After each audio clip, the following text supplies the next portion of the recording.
Hi everyone, welcome to my YouTube channel. This is Professor T-Rex, and in this video I am going to share with you one of the most awaited NFT games this August. Ayan, ila-launch pa lang siya guys on August. It's going to be its alpha phase. So ang game na ito is Revomon. Okay, so let's start. Okay, so this is the main website of Revomon. You can just type in revomon.io. And before we browse the website, let's check muna the security of this website. So kung mapapansin ninyo, meron siyang padlock dito. So i-relate lang natin siya doon sa video ko kahapon. Ayan. So meaning this is a secured website. So pwede kang mag-access dito. Okay? And then, ayan guys, ito yung kanyang website. So yan, may mga monsters. Okay, so ano ba si Revomon? Ayan, Revomon is an exciting new online RPG that combines an incredible immersive virtual reality experience with the groundbreaking technology behind NFTs. This synergy will allow for the creation of real value in a virtual world by leveraging blockchain technology. Yan. So same pa rin siya sa mga ginagawa natin ngayon, yung mga Binimon, yung mga may DeFi Pet, Axie. Ayan, same yung kanilang mga concepts. Meron kang monsters or meron kang pets, i-breed, ipapa-level up mo sila, and so on. So, same, no? Very common na feature of NFT games of NFT games. Ayan. So, ito, more information. So, yung mga tao behind the Revomon, they believe in a future where players truly own what they collect. No, and each Revomon can be swapped into an ERC721 na NFT. So, DAO, we believe in a game built and led by its community. Each token holder can vote on major decisions about the platform, the game, and its content. Ayan. Sa Alpha, Maganda. Play to earn, meron din siyang play to earn. We believe in a place where your entertainment can be turned into a source of income. And sa play to earn nila, you will get Revo token. Okay? And then staking and farming, they already have this in their website. Mamaya, website sa app later, no? Start staking or farming Revo to help securizing in-game network activities. No? Participants are rewarded for depositing and holding coins with constant guaranteed time-based returns. So later, ipapakita ko sa inyo yung staking and farming program nila, which is really good also. Okay. Ayan, pre-sale. Ito po yung price ngayon ni Revomon, $0.11. If you will check at CoinGecko, ayan, at the moment, it's at 9.55 pesos. Okay? Hindi pa siya ganun kamahal. It's not that expensive yet. And then, okay, on the launch pod, the price will be 0.14. And they have 21,600,000 circulating supply, and the total supply that they have is 100 million. Okay, so malapit na, pre-sale. And then Revo Tokenomics are thought to sustain a whole ecosystem balance between the investors, the project growth, and the game universe. So, yeah, no, ito yung kanyang allocation. This is the allocation of the coin. They have for the team, the pre-sale, they have the public sale. Ito siya. Public sale, they have the marketing, partnership, and then staking and farming.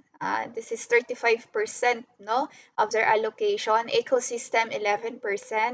Uniswap liquidity, 2.53%. All right. So that's their allocation. And then, I really, really adore their monsters. Okay, we have here Gorilette, fire. So they like to race each other by rolling down the mountain. The skin on their backs is hard as stone. They are playful but can be very territorial. So may mga characteristics na rin yung ating mga monsters here. So you have there the stats, health, speed, attack. Okay. And pag mag-evolve, she is now or he is now Gorox. And pag once mag-evolve pa, Ayun, Gorkano. Para siyang volcano. No? But very cute kapag Gorlet pala. So aside from Gorlet, meron din tayong si Dicoti. I don't know how you pronounce that. Oh, para siyang plant, no? So forest naman yung kanyang main features. So magiging Disoki. Oh, para siyang ninja, no? Tapos si Dexipol na siya kapag mag-evolve na talaga. Ayan, Dexipol or it looks very scary na, no? Sa third evolution. Okay, and I love Zuriel. Ito talaga. Actually, they have more mons pa, no? They are still developing right now mga monsters for the game. Talagang ang ganda ng kanilang graphics. Very good graphics, very nice, beautiful na characters and monsters. Basta, nakakainganyo siya. So si Zuriel, water naman yung kanyang element. And when she becomes Zurine, she looks like that.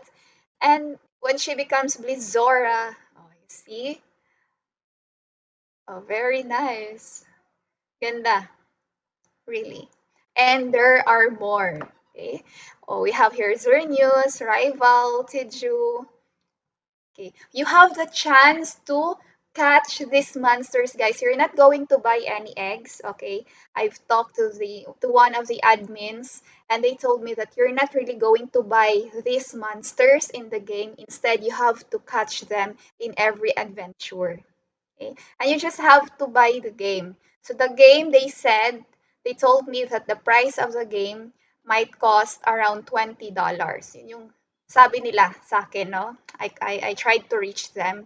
So you have to prepare for at least $20 for you to be able to access their game. Yan. Diba? I guess it's affordable. $20 is not that much if you have that enough money to spare, okay? But again, this is I don't know, this is risk. You have to invest at your own risk. Do not invest the money that you cannot lose. All right? So these are the people behind the Revomon project. And we have Jordan, Maxime. You can also check about. Now, this is one of the things that you have to check if something is legit or not. Now, if you will relate it to my previous video about scams and so on. Okay, so they also have their partners. Okay, you have it there. And also, this is the only ways that you can reach the people, the admin of Revomon. Okay, they have Telegram, Twitter. I don't know this one. Let me check.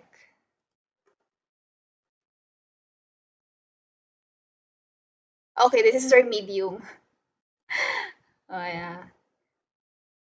So you can get updated if you click their Medium. Okay. So if you love reading, I highly recommend that you read their Medium because all of the updates about the game is already there. Okay. All right, so that's it. That's the website of Revomon. Now let's check their ano to? Okay, this is their white paper. Okay, they have a white paper, guys. So this is good, no? They have a white paper, the abstract, introduction, vision, gameplay, game infrastructure, the tokenomics, economic structure, project management, partners and advisors. So if you have the time, you have to read their uh, white paper, no, for you to be more knowledgeable, more informed about the ins and the outs of the game. Okay, I will just include the in the description the link of this white paper. And aside from their white paper, guys, they also have their light paper, which I will also include in the description. Ayan. So this is it, Revomon. So in short, this is a collectible monster game in virtual reality based on blockchain technology. So targeting crypto users and VR users. So at the moment, guys, VR users are the one who can access but the alpha version, but the team is trying to also make it available to computer and cell phone users. They want to expand their market, no? So if you're interested, let's wait, no? Let us wait for the game to be available in our cell phones and in our computers. So as of now, VR users lang muna. But if you have a VR, go ahead. They have a downloadable na application wherein you can try, no, their alpha version. Okay, then a game that will be sold on VR stores. Ayan. So they have ownership, play to earn, governance, and staking and farming. Okay. So gamers spend hours trying to obtain an epic item with a great value in the game, but once they stop playing, these in-game treasuries sit and collect dust. And then gameplay, you can customize your character, guys. You can build your team. You can evolve your Revomon. You know, the best part, progress in an open world, catch up to 151 monsters. You have to really catch monsters. No, this is an adventure. Discovery quests, Defy challenge, PvP and clans, in-game marketplace. Ayan. So yan yung evolution. Level 1, level 2, level 3. Ayan. So what you can do, you can collect NFTs here, sell on OpenSea, ayan. Receive ETH na, receive at ETH, stake and farm Revo later, no? And trade on exchanges. So at the moment, it is available at PancakeSwap and Uniswap, no? You can buy the tokens there. And that's it, no? The token utility, play to earn, governance, a community-driven model, and then marketplace payments, and then staking and farming again. So this is how the game looks. So you have their trainer menu. Yan. You can also choose a character, a trainer. So ikaw na player, you will be in the game talaga, no? And then you have to choose a character, a trainer. So according dito ha, these are the 3 characters that you can choose from in the game, wherein you will be also in the game. So the scientists, guys, they wish to study this Revomon and to understand catalogs or unique abilities. That is their main um, goal. Okay. Now the secret society, they are the people who made up of the world's most elite, no, and powerful people. Yeah, they see Revomon as nothing but a tool to be used for profit. So parang it's kind of a negative na intention or characteristic. And in the anarchists who believe the world was better when humans and the Revomon were equal, their goal is to use Revomon to disturb the peace. So those are the different factions that they have. Okay, so this is the trainer's menu, in-game marketplace, yan, Revomon release, marketplace website where you can sell your Revomons, your monsters. Okay, so that's it. That's just an overview of their light paper. Ganda, di ba? Especially when this, guys, becomes available in our cell phones and in our computers, the better talaga.